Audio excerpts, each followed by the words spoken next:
yang bini bapun nama pun cara bani fake news ki mana hunta taram lok sering asi mana guna ki topik se bazar dang hak letana irang thomina hundu ogo chat pa yarak taba pem dunia aduga marwana bazar irang hade karam irang hade kanda lambi ki sidai da Poknapham phambi maibel ichi ne mayam sing sigi irang sing hak letana ure ado irang se phagadok su manba aduga phabadi phaphatha bai te aduga marwana handa ki irang sima aduga thengang character dum masigi irang sing che dum lekhidab dinate adu karim kan irang nitrakan tadi yanaraboi aduga yagraboi ningi aduga irang haura kan tadi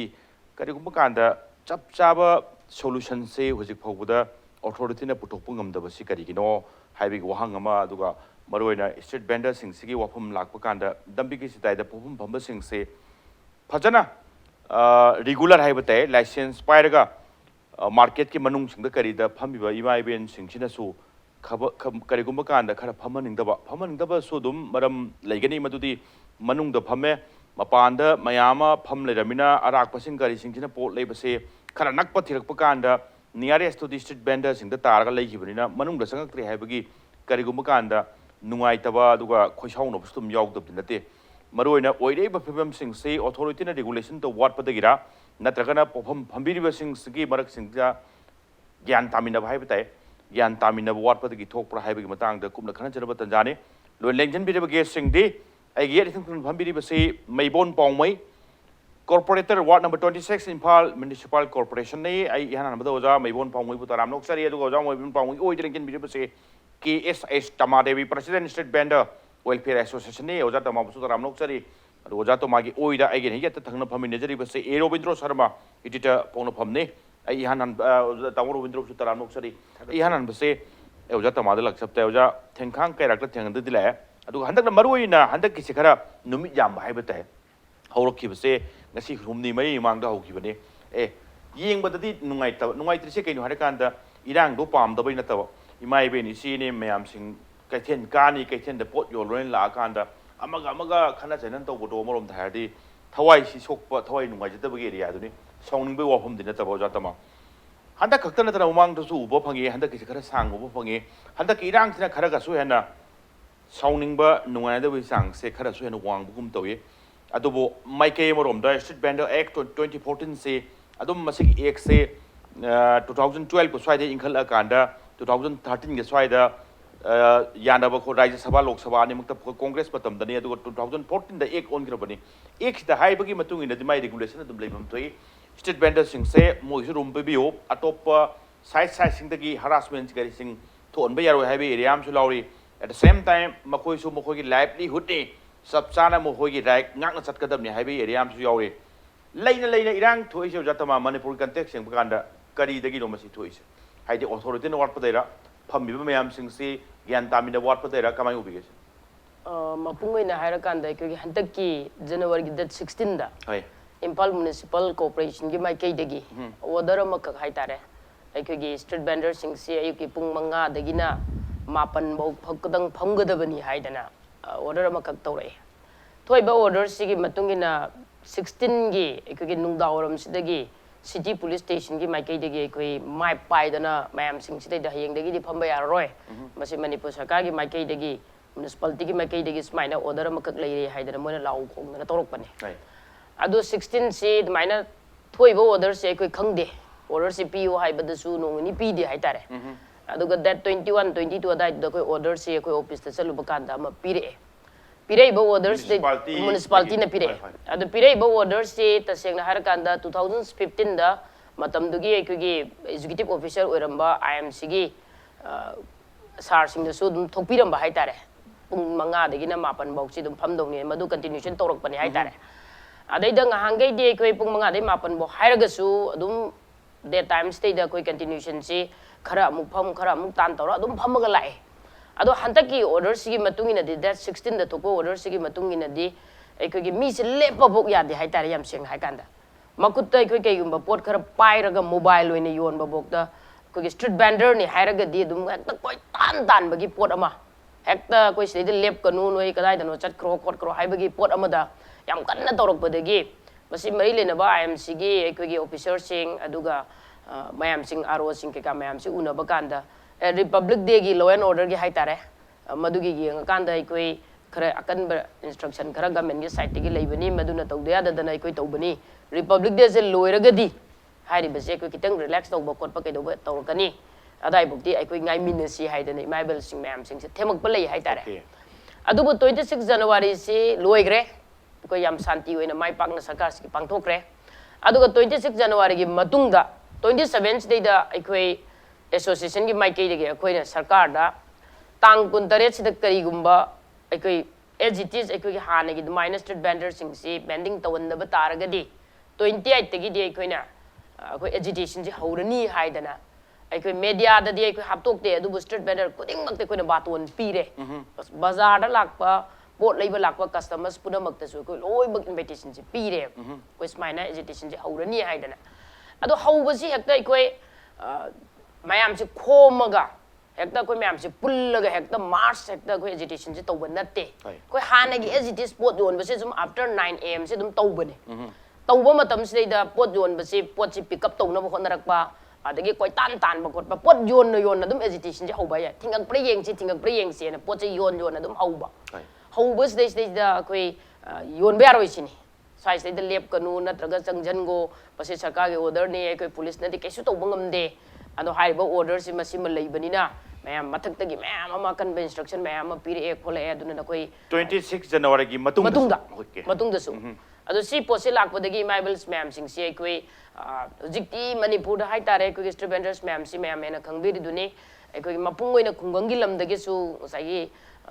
याम याम हेंकले बा होजिक से लाकपगी सांग से कोई market से लाकपगी सांग से याम हेंकले अदो कईगिनो high कान से दैदा मोइसे मफम दुदै दुदै कोई कईगुंबा मेन्स अमता लेरक्तबा से कुदम मोइना कोई यूपीए सरकार की मतमदा इम्प्लीमेंट तौरंबा कोई Mahatma Gandhi national rural employment guarantee act से सी हुजिक सरकार ना कोई 30 days की लायबिलिटी के कोई तबक सुल लगा मदुगी कोई पैसा पिथोक्तबा कोतोक्तबा केदोबा 100 days नसाई केनो सुननमने होनबदा बौदा मयाम मदुगी फंगदबा खोतबा केदोबी प्रॉब्लम सु दुम लेरिने अदुना कोई लाइवलीहुड सिगी लाकपा मतमदा मकोई मार्केट छि यौरगदी पोट अंत पोरक्तना लाकपा मैम यावे कोई खुंगंगदगी हाइतारे कोई खरा खक्तने मयुमदा होबा प्रोडक्ट पूरगा लाकपा हाइसे अयामना कोई सिदगी कोई टिकगा हाइतारे दिमापुरमदगी पोरकबा उखुलोमदगी पोरकबा होलसेलर सिंग पोरकबा पोची टिकगा स्वाइदा दुम बेंडिंग तौरमगा याचंगकबा स्वाइसदे हनगिबा मी मैम अमा यावे इवन एकोगी अर्बन की स्ट्रीट वेंडर्स मैम सिंग जिजु मयुमदे पोरंदा पोरकबा नते अर्बन स्ट्रीट वेंडर्स पुंग मापन की मतुंग फंबा सिंगसे मोइजु स्वाइगी लेरिबा लुगलगी मारवाड़ी मैम सिंग सिदगी मकोई पोचिंग टिकटोइने टिकगा मकोई योलेने अदुना क्वाइदगी हंदकी ऑर्डर्स द पुंग मापन बोक्ति याम शांति होइना फमल ले याम सेंगना मापन कितंग हेलकबदैदि एकता रोइबि थादना मैम सी ताले हाइतारे अदो मापन की मतुंग द हानदगी एज इट इज फमम बसिंग सिददी याम साथिना मसिना अपनबा अयेतपा कैदो मैम पी अदो मेनली हंदक सी अमु साथिना एजिटेशन जे खरेना कनबा मालिबा कंजु कल्लिसी एक्वेशन सु उरकपदा ngangai ga manadaba pot ama kaigino na masi aikoi yam kupna neinaba matamda hojikse angang singi haitare aikoi admission matamne high school living certificate examination naksalaba 12 ke exam naksalakba aduga angang mayam amagi school kana nabagi hojikti aikoi right to education ne haidana like खरे पीबगी वा खतनी मरोइना पैसा से सखाव याम दरकार लाई हाइदा नतबा सा खतंग सा खतगी नतना साइ सुसिंग करी सिंग सकी डायरेक्ट तंबा मिंग चनबगी गरी के एरिया से मरम मोरे कांदा तानबा यादे दरकार लाई बजे हेकला वाइदारे मसी मिगी पैसा सी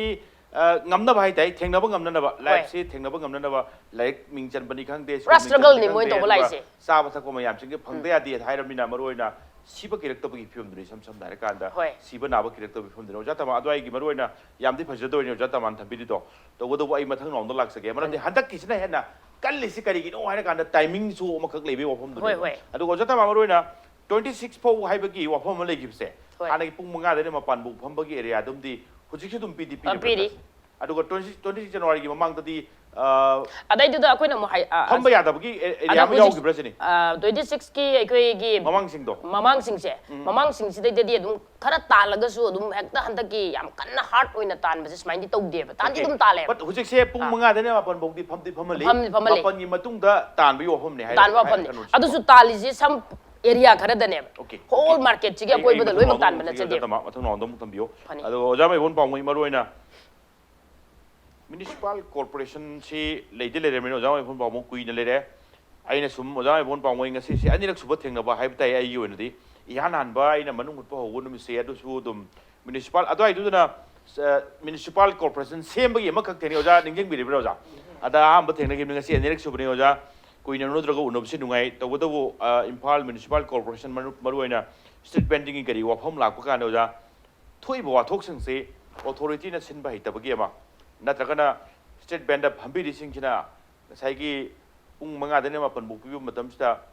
pen da bagi area am sum le nam dok di male aduga samwai karai do ma license aduga phajana market ki manung da phambi ba haiba dai swai ga street vendor ga su kare gu kan da conflict thok bagi area sing regulation what pa den tham bining bran natragana 2014 da di street vendor x 2014 nam di leji lejare madu chap chana in ngak na chat pa se swai da kari awa ba mayok na ke sini thambiri basida ai khoi Imphal Municipal Corporation gi site gi thamjaning ba point di masi 2015 da order ma thoki okay jiki manana 2016 da thoki ba ga yam khene de ha na thoki ba du gi adum remind to ba have tare matam madu da koi thoki bisu hoi street vendors singi matam ma ka pije ki koina 5 to 9 asi piki aduna sum piyapani adu hannasu muga madu public singna street vendor phambiriba asi sina hana thokiba 2015 da thokiba order si kawbum tawba kawbum tawde madu matamda 9 to 15 5 to 9 sidi sum government gi si ekoi street hojiki ekoi madam street vendor ki president thongki ekoi hojiki hojik miyamna ubiri sidi municipal corporation sina street vendor phambiriba imai bengi damakta concern leite habigi bhapta sum yam ngangne masi aina lawbudi chumde na khalli maramdi street vendor phambiriba imai ben miyam su hingdabi yadabigi magi hotnaba kanba khotpa magi masa masu damakta chaba thakpagi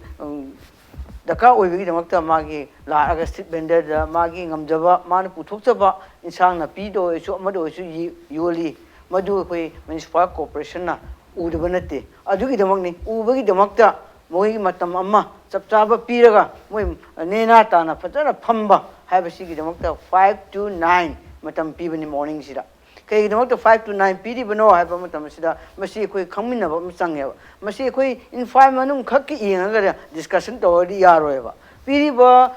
municipal corporation ne pibiriba matam masi kai damakta masi piribano madu inba machangeba public singsu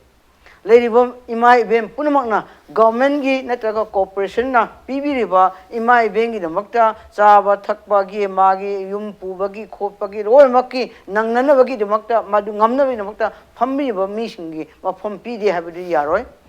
koi piri adu madu phambadu ningo masapa daka oeba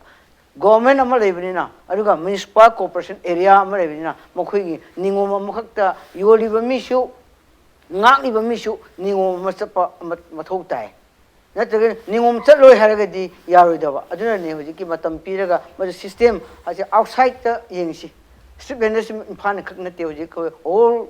India da leibini street vendors outside state suduni adubu ekoi municipal corporation na koliba Imphal heart of town huji hariba imai bem yam sil lakpasi matamamada 2016 da order 2015 da order thoki bese kai no street vendors singi mafom me koina temporary market ana madumo huji koi atopa plan achoba leiri adu pakhat tifaudi maduda koi mafom chana pibagi koi makak sinje ki adu street matamudugi street vendor me yam madu da piraga huji phau leiri adubo atopa ama huji haiguna sehi gi hengal apa hatare imai bem yam se laira bana huji haiba khungang digi lapa imai bem yam na matamamadi moi posai si pura amaga thawban de khangde mayang Imphal khangde Bishimpur khangde aside purak aga imai bem yam Imphal da madu poto lauraga moina phamjarameba matamamada adu phamadu moigi problem amakak thoki aduma adugi nuaina dabagi adu asomni hojiti lakwa mi singna hoji piramde moine phamnan maga yoraga loiram naga chakki habagi phibam rere aduni mohoi piramde aduna hojiki phamlaga moisu yoraga sindong haitare ko adu ara pun mayang phan lab su pham lam me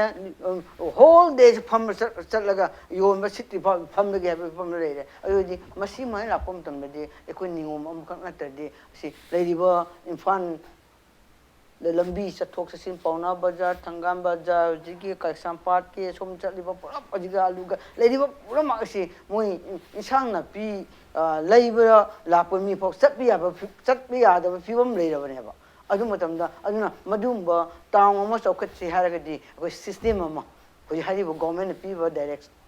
sanna se order se imai be miamna ilneraga chapiragadi hena phagani no point ani shubo point na masi ke gno bo aikoina piriba order 9 to 5 asi aikoi matam ama de aikoina hoji hariba imai be miam na mafam aikoina alternative ama street vendor miam sigi Imphal municipal corporation amasung Manipur government na mafam ama pige mafam ma katang pige habsu aikoi gi imai be miam na heart of town si overbridge makha da natradi ima ke the ahung ni manak natradi natraga pauna bada BT road natradi aikoi post site ho wakhal nu moi phawe ba maduna asida 진리 비세 아시게 시스템 지 셈도 범을 상해요. 에코이는 오직 하이바 아토바 스테이스 베지테블 마켓 레이디 니 토파다. 어디 밤만 거기 홍도 오시 구만한 파크 하이세 잡고 example 구만한 파크 마켓 베지테블 레이는 데 구만한 파크 바जार 차루로 할 좀로 퍼센트 판매 레이비 라기도 있네 봐. 어느 인상나 비쇼 오나 바जार 요래 당감 잘 올래 포스에 얼마 연실래 아루디 가만히 있었거니 어느 pull-up je insana pi low ka da mi show adoga electrical ki pullai da so ado gari part lai da so ado thum dil le lambi je tak pa yaad re asi problem de gi ni matam akoi na matam kakaga municipal corporation na 9 to 5 aina matam piri se ana asi se sinba aduga maroina la achat ok singda awaba thingna ka da ba nungai ta ba thok da ba sing su yeng da ba yadi aduna ni maram morakan time lip ma thamakan state band sing kari sing phaman bagi chatari se authority sing sina sungkan kan de state band gi damak tai ba du lan gani to bo bo numit chupa pham ge haibru su lan gani haibi wari du sam sam dai kan da ojai phawang yam nungai je taw Robindro hojik le ji wafam se maroina authority se sungin chin da ti haibi area ma mayek senge aduga sinba su dum khara de dum kok sik pa area am su dum udab din te ayuk pung manga da ne ma pan bawa swai si crowd leitri haibi ge area ne to bo da pot yon ga da ba na target to su most crowded area du leibi gi na ba ge area du ni mi tin da pham da yon di yon ngoi ayu ge ra mi oi ge ra jaga pi ra su taw Robindro ko aduga maroina hojik lai si morning gi siptum di PDP re kitang crowd handarakpa officer ga karega handarakpa evening swai da su pi bagi oithokpa ya ba area ubibra somehow being a senior editor moina street vending gi se ngale tana sum thui ba problem sing se permanent solution natra su sorok na permanent gumba ma solution ma pi ba ngamgadra hai gi area duni ta bodo in khang jning street vendor se koi gi Imphal market si khakta na te le sa koi bada le ba kathel sing de su dum lei udaba jaga lei tera kathel de street vendor ute adagi kwa kathel su ute hai atai di ba se pisum thong gi sisu street vendor na inna ka sham thong lei ri kaisam thong lei ri singamai parking lei ri khurai lamlong pharim lei ri hai adagi kongba ka mayam se street vendor se loi lei naurim thong su lei kado ma mayam phamdana ada problem thodupa leite somda adu moi support su dum silpa jane port silpati kasai side na tra di port siloi hebagi kan wodu di leite moi su dum setna ni sum pham ni adagi akoi sida problem issue se state very issue loi ba kam nai de bi issue mo re ase ek su lere moi da kado to bo moi right kado to bo ko to yaro ko lo hen sim su lere adagi akoi ne sum thena jabda state vendor oina leram badagi regular hai gadra hai municipality ki card pidna akoi gi pham pi gi ba permanent set ma thai area ma oi gi ba su mayam ma lai khre ngasai gi hujigi ma temporary market se hana le mante hostar le ba jaga ni sauro ma si kaithel si do sa badu gi batam khra gi oina sin gi badna adum permanent oina ta si jo kaithel achaw mo hre masi da phami ba sing ji akoi na hana lambi da pham ma mayam ma khoi asi ai na khanjabda hana street vendor oina le ba sing do sida accommodate tau gi bani ana khanjai adagi si tau khra ga su loide batung atum tholai adum huzik lei ba street vendor sing je masi su krai ru pur ga noi bopam ji sida pirege on pi ga da atop mayam mu tholo gani masi loi bu kham ban na to ba pot am ka oi ada sai da ina hygienic ba se government na to bisna high school da hoye market complex ba sari ba male loi di loi de ba sari ba masi super market oi dori bra women vendor gi kanu yaw dori bra yaw dori bra adum de kan kan yaw bu tar ga de houzik lei ba street vendor sing se noma dak lau tar ko moi gyano masing thido ga destination to hol ga thamba aduga hayeng lora kan da noi se phom ga dong ne phom batung tar pa lak pu street vendor me apse phu ga ka ga to noi kitang kan mo bali wai je phu ba ko bu du kitang kan du ni ta wa doi do mo do ai la ai bu do to jere mi wai je hek da to na ba phom ba su ga ya handa ba ma se atade sum street vendor se sum ju lai re bu di lei to lai re bu di me am lei moi khara ka chida nate ade huji sida akogi thanak thoi ba 16 gi orders na kogi effect dore hari ba so le pokum phomam le tre da hari si mi sangwa su surung ko to man de khan jabu jaga khara ka gi pori na jari ba ade moi khare si gi si sin na ba ma ga me na Impal Municipal Corporation na sin bi ra ba tawu to bu lei ba masing street vendor masing je hindon da ba moi khaki oi ba ma semaga matung tar ko duma karo to ba aduga hauji ki to sindri phabui ona di moi isu sina targa sara nongkan jaba bu oi bani na nukhil gi matam da su se mi khar ko ba ko gi pauna bazar da thagal bazar da gari parking to se parking fee lo ka bu pung manga ta de doi sakhi koi manga gi matung da di parking fee lo di ai bu bazar gi kanui thabak se pung manga da loi bagi mong gumni aduga loi do phare haibani dukan su ka su thing na thong hang ba te hu ga yap dukan se dum manga tok ta loi thong manga ta ne ai ana thong su lo na khibni ayuk ta pung manga de le mapan ba ba phaman ba su mai da nungdang gi matam da su manga de mapan phau dang pham na bagi 5 to 8 phok dang war su 5 to 9 war su evening sip se thing da ba di ka su problem le te da thing da pa de mi tak lak to ni pa da ka ni le bi ne ble ro hai bi wa da ni thing da ba gi problem na te nungdang gi matam da de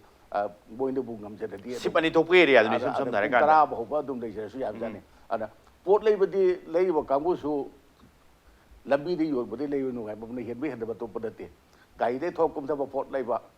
adum sakki ba aduna sida manung da phamba ate ate da to vegetable yon ba kambu da di sok pane boy so okay moi di phamaning pote so da vegetable yon ba ba ka no manung da phami sing se manung phami regular wa na phamaning pote moi di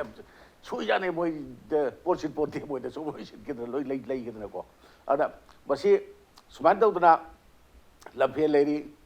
adagi labhe jo semgulu ro bani kanu kai thelo na adu kanam da phamde matam da horbu matam da lambi sam phatke da bane lamgel gi kanu se chatuk chasin da am kutong chai hu lambi su pai adu asida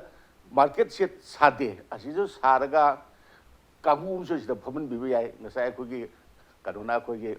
counselor na corporator da takbi gi ba vegetable lai gi haraga na sida leiro adagi nga lai gi sida leiro yen lai gi sida leiro haibun simbai porse adu ba sima su sanaraga de dum sanai gi ni bi je matam khitang hai do so ka do de ai vegetable khal lai ge adu ge khumul bak chat tare adagi nga lai ge lam phen chat tare sina su ba su adum oi budi ya budi lai budi adu huji gi di oi do man de sin ba ma sang bani na adagi kanu sida akoi gi street vendor sing si moi si awabani haina lauruga su moi da ngakta koi ne yengu bu ya da ba awabadi moi kan nate ma am lai bani na moi bu moi da makta moi yo khat tara moi gi da ta ru su ya de ya da lai ba ya bam lai moi mo ba ya bam lai ai koi di sigi khudong sa pi dra ga moi de pi ri kai no hai bu wa pam la ka ne ba ga me ne mi pum khudi mak loi na mak ka ro to bu ngam po de aduna isit bedel sing su khara khambi ba tare ai koi na thena ja ba da nukti gi kaithel pham da ba kaithel koi thengai dumit khaido ga pham ba kaithel lai akone sadi ka ga thengai kaithel do moi lampak tha phami lampak thami bu kai kaithel do numit ta khaido I adi atopa kaithel amana ayuk nungtin karu to pham de nungdang nungthil dei phami su mu su lai moi su adagi akoina kadi ta sing mayam koi ba sat pa ko ba Bangkok long chalu do 거기 스트리트 벤더들이 야 둥다로 로이 톡래 아유 둥틴데기 수 이브닝 데가이다 마로나 예스 타임기 마탐기 khara akak na bom khai ba tu ta sip se morning adu evening sip pi badi yadi yani adu street vendor ki matang lak pakan ta crowded area se target toi mana de yoning bani na yon bai se mi yam sin ma bom se target ti tawdi tawi tawda bo swai da street vending to biri ba singso adu arai ba singso sorok ki nakan da lai ra mina gari du khamboi kumboi kumtoboi lei sum yaudoi ni aduna maram ore kan ni traffic ki kari problem tho kan da somda traffic police ta so dum achauba pressure achauba kanom de instruction de lei ba mo su ngamda bo honarak pa kan si da ni che yam nungai ta ba sin kari sing ubudi uri che taseng ba makti pangtan taning ba su yorom dogdi mande aduga amarom da hardi phamba su pangpham da phamba timing khai da pangpham da phamba su ya dogdi mande regulation rule and regulation system ama sab chana ngak pham thokani karamain tawdna khara han than chike karamain tawdna masi lahen chike adudi authority kok chung jin bita ai bagi wafam duni e oja tamada lak chap se oja break ki matung lak chike oja break ki matung da impact news ki manung ni yengbi de punam ke pamda tuna puduna lak chike impact news ming ta duna lebio break ki matung ni yengbi de punam makpu am kan taram nok oja tama ngasai marak ta thati kre handak ki maroin handak se maroina para lesson para khara phaung na bani ko maroina kari gino handak si yam ka hana irang thokpagi maram mo heli se oja ngasai thamdi ba horab nei maram di pressure maram di yum bu khak natana isai shusin kari sing sembagi area ngasi sidi yolong to ya de tangai phadana tan gera khot kira ingam na bom chen dana yon batai haibagi phana khatna gera phana to lanam di thengnaru ge haibagi punsi lanam di thengnaru ge haibagi mo leiba male minute amtang adu explanation du pipiro makha ta ba question mung lak chake chini handak se marone am kan lang badong to yam kan lang ese nga sai jo haija badu ni hujik admission matam ni adu ga loina na ikoi keno se ikoi gi makoi do hujik lai ba challenges si ke hai kan 2014 district vendors ki ek amal lai hai ba si loi aware oi re ba ko street vendors sing se maram de ikoi na 22 years sub na ikoi na street vendor gi struggle si de yaw pai maibels ma'am yaw re adi last 15-20 years street si de moi ma'am pham kan na mu koi gi livelihood che loi ba madu da koi na mit torok bani na hujik ki 2014 gi x days de nga sai gi X la aba matam da Supreme Court na 9 September 2013 da all over country da all over countries da koi lady ba across the countries they ke do gebu moi na kaya high gebu evicted and continue harassment of local bodies nga to basing ke sum tawraga lakpa mayam sing na major issue mo oi kala amina si sing che 9 September 2013 da adugumba honorable Supreme Court na makhoi gi oiba ngasai gi koi gi regulation se registration regulations town vending committee ma'am sing se tawdri bawbadi makoi sing se kai gumba mata disturb tawganu ai bagi instruction se hanjan pirak bane sigi poche adum 2015 da ngasai gi corporator da takpi gi ba order ru so koi guwahati high court ko challenge tawe adu da su dum koi mai pai matam da koi na challenge taw matam da su hujik su koi ready ni kai gino hai matam da hujikti x gi makada aikoi gi street vendors x gi makada kana gomba authority amatana aikoi municipality ni aikoi sarkar ni haidana order thokpagi right amta leite hujiki x gi makada haidise supreme court ki rulings na ju palliche aduna hujik se aikoi na tbc ama town vending committee ma semo registration hobiro haire madu ek to mu kitang nakai na thammaga su amu edoge bu national urban renewable mission gi makada nalam gi makada sidai am exing na palli nalam gi makha sidai da kamai na fan ge da koi survey of the street vendors and the issue of identity cards development of city street vending plans infrastructure development of the vending zone in the city adagi training and the skills development financial inclusion access to credit linkage to social security scheme up to 5% of the total nalam allocation bokte yauriya ba sigi nalam sidagi ju street vendors ma'am sing survey tawro I card ama piro haibagi instruction se si yam kuira bane ba koi gi state sida su lakki ba se ado hujik bhaw boda masi musu kem tawbidem survey ji phajana tawra kanda identity card to pira kanda hairiba town vending committee du sema kan sidai da swai da phanggadongni swai da phamba yaroi domni pung asu phanggadongni pung asu phamoi dongni noina phamning ena pangpham da phamba yaroi sarkar haiba ma lei committee haiba ma lei re haina madwai du da tawgadaba mayam se suk taw bidaba se kai gino koi hangjaning se okay regulation do chapchana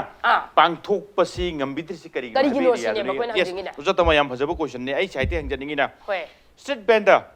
hek nongamade nungdang haidi 24 hour mang natra su around 12 hours sing se maroina street vendor singse bending tawrine town yam chin khraba imphal gi city manung yam chin banina maswai sing kita municipal khangde aduga city police khangde traffic ki khangde boisu ngamnana bam di honarakpa haidi mayam sing sigi traffic flow di traffic regulation di thamdab di yaroi damina swai the timing 5 to 9 swai gi area ma adagi evening shift leibana kana gadra natragana solution dei wani go isam sam dare kanda aduga main dei thambada hoi hoi city traffic ti congested oigani maram di main market ni se leirise adugi matakta mu mainly Pongna Bazaar, Thangal Bazaar, Lady Bunny. Adu matakta kogi 4,000 nataba. Ketel homes the 4,000 women's vendor operate Tori Bunny. Mamang the 3,000 sena operate Tori Bunny. More than 7,000 license holder operate over area ni. High Bajagagi BT road the traffic congested city street vendor lay resolute the traffic congested. Talk never city. Talk the Biaro eva. But the main markets the low magla eva. Manipur the day market chigi kwe fazaba good market diversification to bidri bane bo jikse ngana sida fangdo ni electronics na fangado bani adagi hardware na sida fangado bani adagi ai kogi lairiba kogi nupi singi items sing sida smart to do ni natraga ai kogi vegetable sing se to do ni haiba phajaba market ki diversification se manipur da tawdri bane sana gi natural market sida loina laiba se laknari ne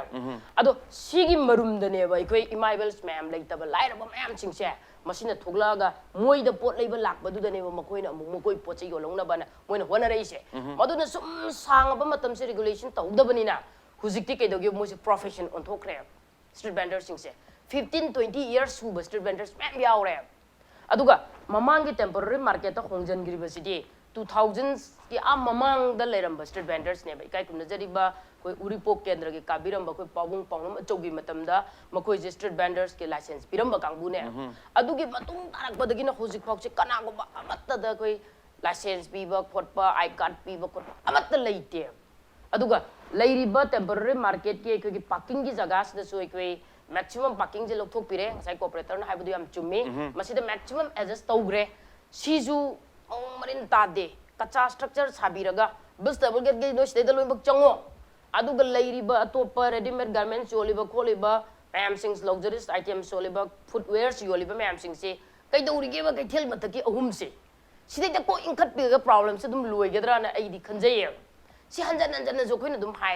kai thel mataki ahum se masi pibi street vendor singana sumai na ngasai ek sigi makada tawbam thokpa magi committee do sembiraga fajana niti niyom chum tawgragadi madui matung tarakpa matamda akhoi street vendors singna hairiba municipality gi order do violate tawe hairagadi yes akhoi ju madu da koi support tawge haidi gangna sat kya ni sam sam da ga regulation am ti sem bio maron haidai ba ek tu gi matung ne semam tokpudo sab sana mak natrasu ayamba saru kai sem kanda antang di yengmine se sam sam da kanda adugo Tamo Robindro lakpudi Tamo Robindro lakti laktuni Tamo Robindro lamphene kai su phambam semuru kanda phamu ya da ba area du ni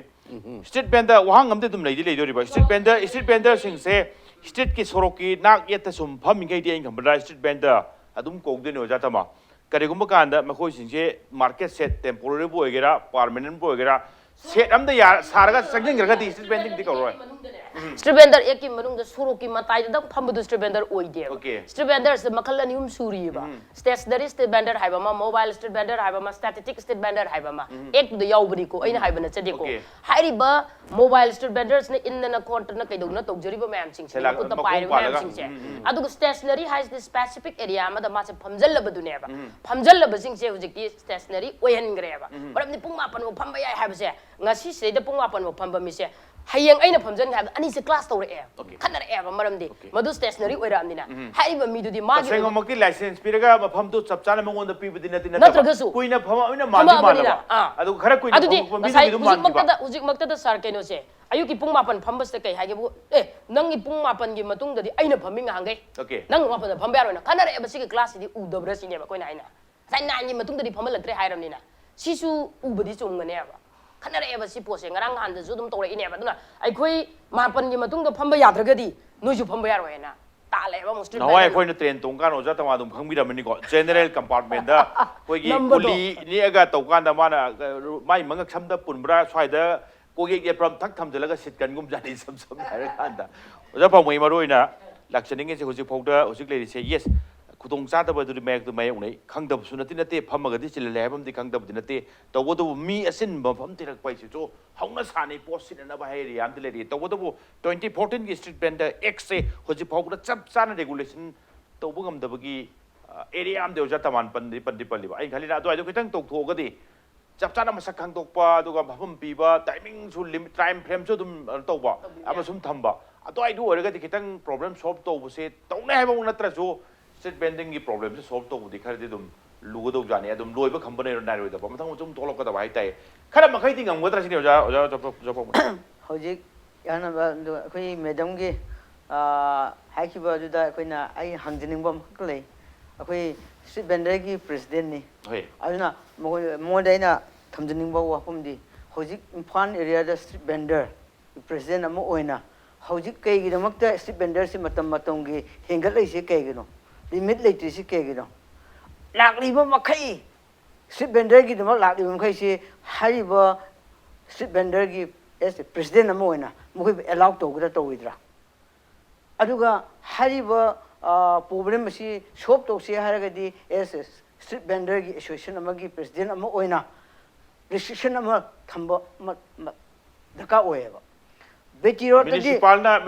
thambursu thambane adu association le bina association site te su kari kum khara khangmin na ba problem do sob to biya na ba adu edi hari ba street vendor gi association na hari ba municipal corporation order thobi ba si chumi adu khoi ngak na chasi adu ga di khoi problem sob oigini no morning shift ta mi kya pham do ino ananda sahaykum evening shift kana pham do no no association ekoi municipal corporation na issue to su kat no khoi association na khangjan na ne ga morning evening leiba adu bagi ai morning den na si pona bazara biji rota si leibisna mi yankhai ne pham da bani or pona bazar si tawdum ne haiba system adu khaka da po yongani haiba wakhal su thado piyo ba kai kuma ada kai gana bo hari po lai ba la pa mi sing si adu da street vendor sing sina matam khang de pang yon yo ne matam kai akap lai ta ni na po lai bi akap lai de pang lak pa ne ba aduna hoji street vendor sing ne yo le ba po si kai no identify ma chang ne ba insang na pi yo ma group amma lai le another के होजी हारिबा के मोय मतम पिरे मफम म चप चाना होजी कि हारिबा street vendor सिंना योलिबा इंसान पि पुनो block पसे वो पुंग मंगारी के मपन फाउ दे नि हागदि पाराम याम जो पुंग मंगारी मपन फाउ दे लै होवर से हैना लाकनेबा अदुगा पुंग इवनिंग दो पिरे जो पुंग मंगारी के इवनिंग दो 5 pm 5 to 9 pm अन लै दु नुंदान सुम लो लाकनेबा अदुदा मजुनि योनबी ददि लैब लाओयबा अभी सिस्टम में कोई याना वो मस्तांग है मधु की सिस्टम जो कोई I think authority so municipal corporation so at the same time association site so पुन्ना मानबा पुन्ना मानबा चंगी है बनी सब दारे कांदा अखोन ऑर्डर में थोपा एसोसिएशन अमा नकन अमुन हाइजिलदी प्रॉब्लम ले सही ननबा होय होय मसा बोले अदु हारिबा मतम अदु जे अककनबा म लैसि आदि पोस्टै लैब प्रजा सिंचु मतम अदु सब चा ला लैजे खिनि ओके ओके थैंक यू तारो लाक सके अदु जा तमादा ngasai gi kanom tak adu men oina exception ja tama roina pudamak pu chap chana pham pi bai street vendor sing pham pi bai ru oi tok te bai wari duni time frame ama at the same time municipal corporation lei lejari association site te chu khara adi regulation kari sing chap chana sarkar mak authority mak natabani regulation association mo na kari umakar di puto po yadong wali so that mayang wi iphone abri ko leibi brasin natraga na leina na ba sin masi ai koi chap chaba koi roadside vendors welfare association ke koi limitation lei ai koi 2011 da ai koi gi municipality ki mai kai de street vendors ma'am sing se mo koi submit to o haidana order am thoklat ke basu lei adu gi matung ina ai koi se hujik ma'am anybody adum chatlaga street ta adum no koi roadside vendors welfare association gi kat paibra na hangbi bada hujik hantak ki ai haitare koi gi august adai da moi gi keno se magi validity je loirongani koi gi ai card loi pai bani adu bu pai aduga hairi basi da koi gi oiba member se koi 2000s ka chani chom sai de lising ani ga chani chom sai de hena koi member leite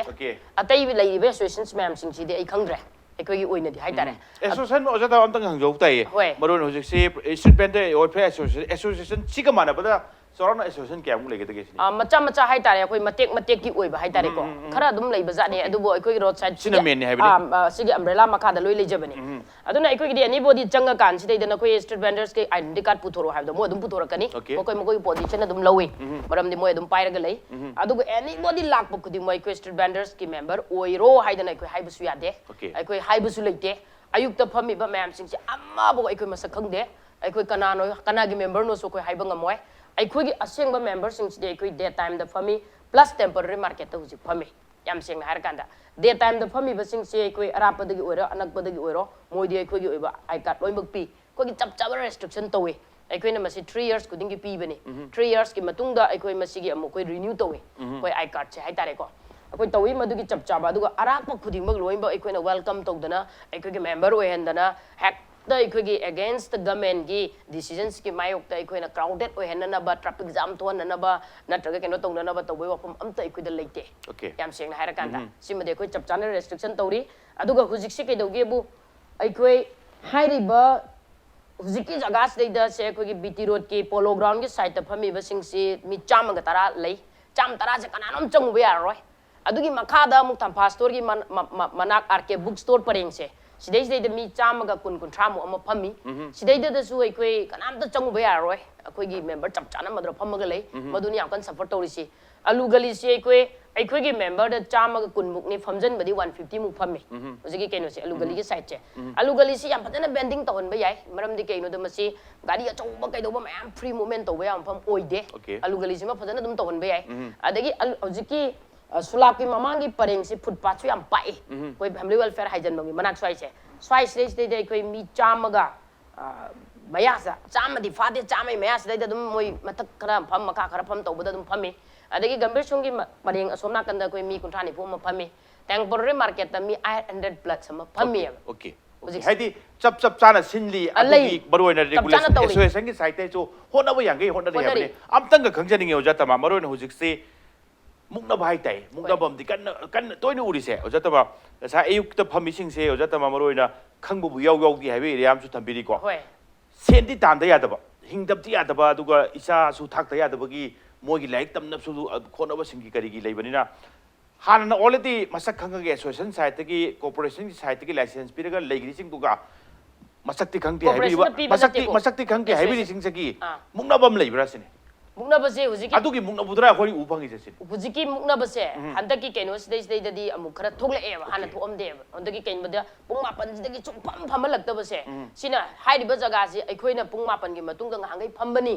अदुना सिदैददा फंबा यारोय हाइबगी मुक्नाबसे हुजिक खरा थोगले से पसे okay मुंगनबा थोपै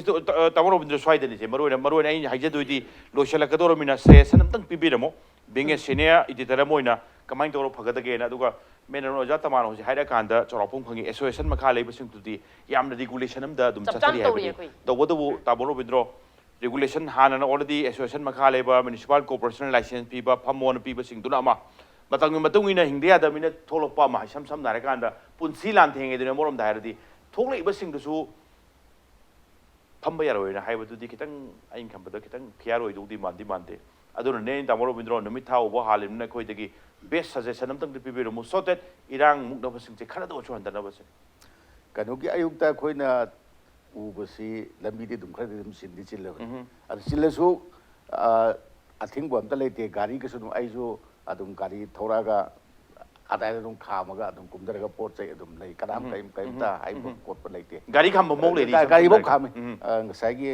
मोगी pot जोली बदुगी हेक ममांग को अदुम थोक खाम जलगा अतो थाना न सुंतान तालो सुंतान तमाई पुंग मापन बाउदी तानद्रे सि करिमता लेते यामना शांति ओइना नि चथरी बगनोसे अदा लूरी बदि सिदा थम्मी बम याम से अखोगी एसोसिएशन की मीडियम तो याउदी है पोट म यारोपसे मसीगा अखोइना खनरिसने एसोसिएशन की वापम मोइना खनबदि दो अदगा मनुंग द फम कामु दु मोइगा ताला योलरिब्रा तमाई तौजाला अदु मुक्सो खोइना अदु तौनो द्रोइ हाइजेने एसोसिएशन की वापम से आई लाक्सगे पुलप किनेबा आई लाक्सगे हाय अदगे मरोइना हौजिक लाइसे एसोसिएशन का मरी लेना बसी कनोगे कोई कांजीबुंग मनिंगी परिंगदुमा कोई कनोगे कांजीबुंग कोई पोलोग्राम मनिंगी ता कोई पौना बजा करो बीटी के जोट की परिंग कोई खूम कई योल कोले परिंगदुमा अदगे somda alu gali sisu kana ba dukan sing ni nungai na da su lei bane ba street vendor Polai ba lawai dore lei lak ko kudong sa do thok ba am su lei di lei bane ba sisu Chomi aran chomi. bana ti ko mo si dukandar mayam am kam su lei dukandar mayam am ki dukan boju hingda ba dukan pham jari mina khara sum share to min de da koi ngakta kar hinga ge noi ngakta noi sirwa bia da mina madum ju khara yeng bom ji sangi dukan ma da phom ko to se ado dukan sing se yam thong lon khara matung da di sai ga song ju dukandar sin ko ya na ga di moi ju dukan matak da footpath matak da pham bane ba dukan ko ji ge koi isit bender kan gi da akoi ge BT road ki somnang nakan gi koi gi private bus gi nakan gi kan da pham se ayam kan footpath ki dur pham bane ba ado footpath se mi khong chana ba tham bane ba pham jan bisu abro dhari ya ba na te ba khong ni chana ba thami ba mi myam chana ba du da pot jon jala pham jan lei ba se madu niyom de yeng ga di madu suya ya ngai di oi da bane ba ada aina hajeri de suba myam se matam khra akoi khang su khangmin ne se ba issue se solve dau da ya ro ba solve dau se solve dau na ba du koi government ki mai ke de ki corporation ki mai ke di puthok piriga sai siro sa ma puthok piriba registration to hon ba adagi license pi ba I card pi ba hai bu sing ma pol yo bu matam da nat I card du ya la yol hala lore adu na ta bodu ta tu pi sai masing hengal pat thing nam de ko he jiri se masing sum sum hengal ga de koi puthak so ngam mo se sop to so ngam mo ba gas poro long tang lo sin bam di sang e ba adu si ma kha ta di street vendor je se koi imphal gi state thamagum si haibugum bama street vendor no myam sa adagi atopam na mathak ta hang is da street vendor ji sang phomo ja yar ka do man de Madu ba ngi sai ngari ngi. Puro na men ni. yar ka do man de ya ga do lei di public na ubaga ai street vendor gi association na ubaga kitang khena ba lei ai imaible smam things na yoli ba posin nataba ai na threat khara identify to bom change identify to riba threat sing do madu da yon ba matam khara di sit ba yai adu sit choi chikane Uzata ma ojiki do. Adum minit amani adum loji loira abne ba ko shalak pe minit tara mutung ai hore adum logu biani ai site tham jadoi na pisu movie rang ngone ke samdong movie rang ngone market set dum thamdi thamba market set manung do phambi o se amta yade be sam dare kanda evening ek oibaga dum sorok do ne ba to bugi di sorok akoi gi gari chapro su nungi nuai taba leiba da budi hoi na amni na leibe khudong chaba maroi लेके तो मुझे गाड़ी खाम चल अदी चट पे करी खुदोंग चा दबम चले अदुगा यामना नुंगाई तबा हाय तारे नुंगाई तबा इदी नोंगदा नोंगदि थोकपगी चांस अदुम लेबे हाय ताए होजि फौबुदी उदी उद्रिबा तौबुगी दिलाइ फबा हाय ताए अदुगा मरोय गाड़ी गा चौबा नते दामको कंट्रोल गा ngमौददन तौरदि अदुम एक्सीडेंट गुब थोदि याम तीने न सोकपा याबा हेना कोई ह्यूमन कैजुअलिटी हाय ताए यंग वांगबा याबा हाय ताए अदुना आई वाखनदि स्वाइदनि एना जतबा मरोयना फम्मिबसिंग लेरिबसिंग से पुनः ज्ञान तामिनबम दि दुम चंग दि चंग मान अदुना बेस्ट सजेशन अमतंग स्वाई एरिया से स्ट्रीट बेंडिंग हारेगा बाजार खकी नतबा अते अते हाइदोगा तोरसिसु ट्रैफिक की करिगी येंगोरगा दि सोन ngai दि दुम मोइबनिना मिनिट अनि दा ओजा तबा बेस्ट सजेशन अमतंग तबिरबो सो दैट बेंडर की करिगी कॉन्फ्लिक्ट सिंग मुंगनबो सिंगसे लाखदौ नुमिसिंगदा खतंग फानबा याबा हाइताय सजेशन अमतंग तबिरबो केदो यादा के कॉर्पोरेशन दबु हाइबिरमगेरा सरकार दबु तबिरमगेरा आई साइड तगी कोई एसोसिएशन साइड तगी हाइजनिंग बसे टू 2014 के स्ट्रीट वेंडर्स की एक्ट से इमीडिएटली इंप्लीमेंटेशन तो बइबा में याम फसना पामे ओके अदुगा लोइना सुप्रीम कोर्ट की 9 सितंबर 2013 की मागे रूलिंग से मसिमा अखोगी मणिपुर की इकाई खुनजरीबा अखोगी कॉर्पोरेटर सिंग अदुगा लेरिबा ऑफिशियल सिंग हाइतारे मैम सिंग फजना नैनबीरा कांदा मसिना कदाई बाउदा करी मैकेनिज्म तौरगा हाइबा प्रॉब्लम सिंग से सॉल्व तौगदगी हाइबा पोतो आई पामी अदु तौद्रि बाउबदि हुजिक याम हेना पुलिस के हरासमेंट तौबा मैम सिंग सि मसि अमतंग लेपिखो हाइदना आइदि अपील तौजनिंगे ओके ओके हरासमेंट तौबो टॉपिक है ओजा ओजा पम लोइसलक एरिया से मरोइना पुलिस ट्रैफिक की कनोम लाक्तोरे हारेगसु मोदि प्रेशर कोक्तोम फंगदोरिमनि करिम कांद चटप याद्रे हारिदि प्रेशर अबदि फंगदोरिमनि अदुना नमदना तंगारबे फियम सु लेदि लेबे माले अदवाइदो थोल नमदना तानबगुम दोरे कान याम नुंगाइद्रे से मिसिंगिने समजा तंग नुंगाइदबदि ओइदोरिनिको इमा इवेंट पो जोजोगे लाकपदो सोमदा चैगे थांगला लेरसु याम यिंगबदि नुंगि नुंगाइतबा ओजा बेस्ट सजेशन तंग थंबिरमो रेगुलेशन दो गांगना ससि पिरकपा 14 की 2014 की एक की मतुंगिना ngambidoribra madu matang khura changa changuna yadoribra 2014 act अखोई हजिकी हारिबा एक अदुदा अखोई खमिना गदबा मखक लई अखोई हजि म्युनिसिपल कॉर्पोरेशन ना तो हंदक 16 जनवरी दा ऑर्डर थोखिबदो अखोई स्पेसिफिक ओय मरमदि पब्लिक लंबी दा public na sat parambi da street vendor phambi gano haibani matam mojiki pung manga degi na mapan pho haise aduga drain mathak da phambi gano haibani sewer da phambi gano da footpath da phambi gano haiba khakani moi bu phambi ya roi mal da phambi ya de habi leite khoi jum piriba matam haiba pungsing manung matung dadi haiba drain mathak da phambi aroi footpath da phambi aroi public ki chapalambi mathak da phambi aroi haiba da khakani ka na pung du he do ga di phamun hai ba chamani phamun hai bane aduga madu da pi madu da matam do pung manga di mapan phau pi base 2014 act da so e habi yaroi maram di akoina street vendor singi khandaba natte ba street vendor singi rule and regulation ma thamlaga adu government na piri ba du ga guideline makha du da chatlaga di street vendor sing jo di moi ju sapagane ba nataga government na phanaba piri ba matam adu so koi ya yaroi koi de mokoi aning bada khak toge ha di madu yaroi aduna hai ba ek adu su government adu ga mukno ha ba di natte ba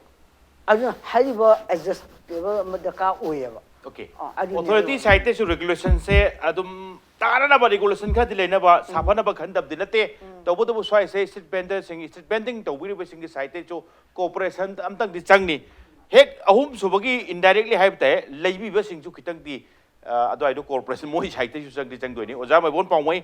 aduga